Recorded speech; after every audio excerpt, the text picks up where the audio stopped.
see, there's this narrative about like, oh, if Jake does well, then this whole thing's scripted, and obviously Jake's going to take offense to that, but I feel like you should probably take offense to that, because the people who are suggesting that are kind of questioning your integrity and suggesting your pride's up for sale. Do you think the people who are suggesting that underestimate who you are and your values as a fighter?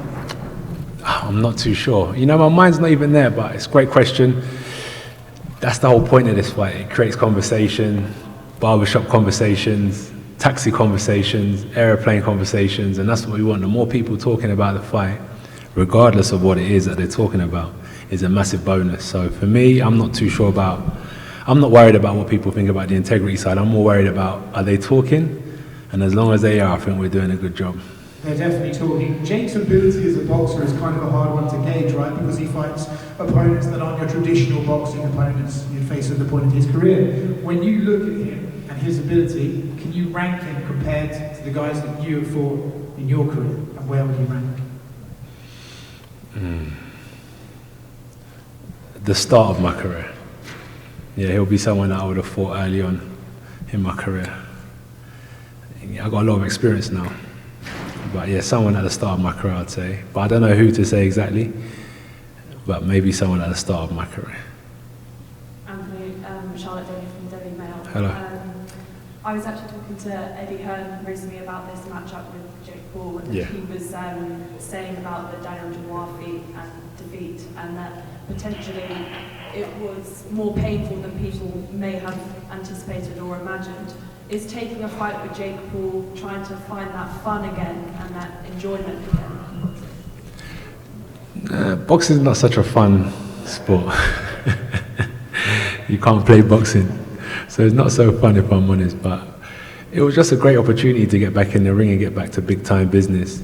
As your colleague said, or the person next to you was saying, people are talking about this fight, and that's the whole point of boxing, is to make big noise, be in big fights, and that's exactly what this opportunity brings. So it wasn't so much just for the aspect of, let's get back, let's have a bit of fun. It was, let's make some noise, let's get back at the front of the queue, at the front of the race, and show people why we are the leading fighters in the world, and with the best promotional team in the world and the best training team in the world. So yeah, we're at the front again, and December 19th will prove why. You said about being with the best training team in the world there. We saw you in the ring.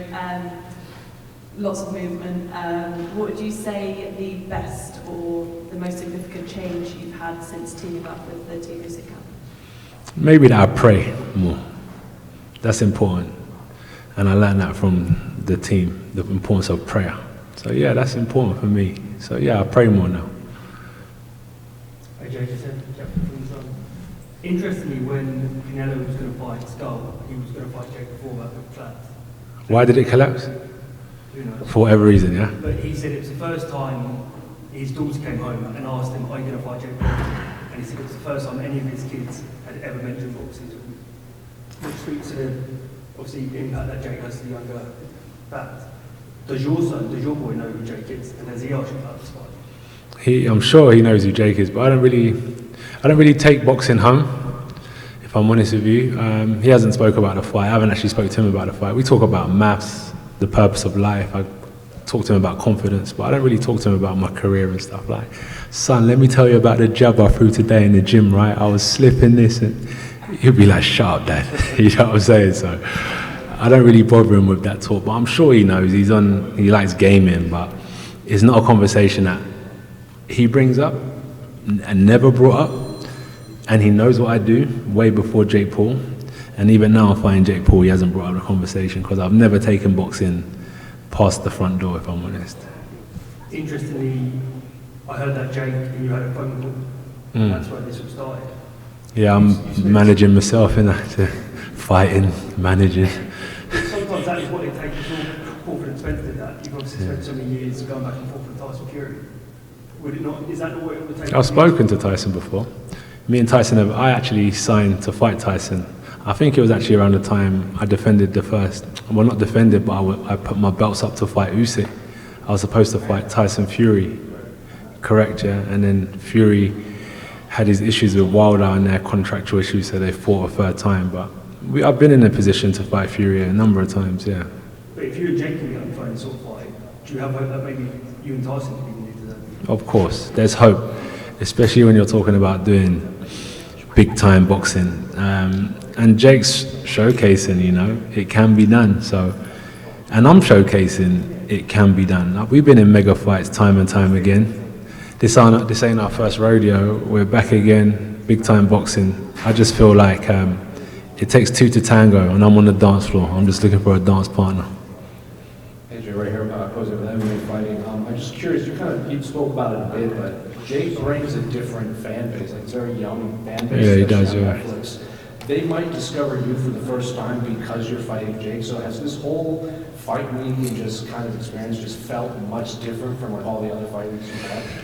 Not necessarily, if I'm going to be honest with you. You remember, we've done like, what have we done? We've done unifications, heavyweight title fights, Saudi, America, second time here, Wembley, Cardiff, Tottenham. They've been big. So this is just like another day at the office, but it's good. Listen, the focus is to win. My focus is to focus on training. I'm not spending my time, I don't see what's going on. I just train. So yeah, you got to look at it from a fighter's point of view. I'm just training and focusing on the fight. Hey, Yeah. You're with MMA Junkie. On paper, this fight is supposed to be a huge mismatch, right? You're like a huge favorite. So wondering, sometimes when we see those big discrepancy in skill, sometimes the better fighter carries the other fighter, or maybe goes a little easier. Is there any part of you that maybe thinks that way, or are you going in there with Zero part of me. And it's not even that, it's Jake. It's just, do you know, I was actually looking at myself today. I'm a very like respectful guy, brought up by a good family, but if I can kill you, I will kill you. That's just how I am. And this is just the job I do, so let's go. AJ, hi, Cal Sanchez, BBC Sport. Joe Gallagher said something interesting to me. He said boxing purists and hardcore fans, they'll have the stopwatch out from the moment that first bell rings. Yeah. They'll expect you to finish this in super quick time. Mhm. And you blocked out outside noise throughout your career.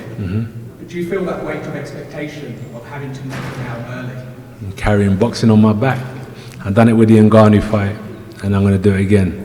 I understand the expectation.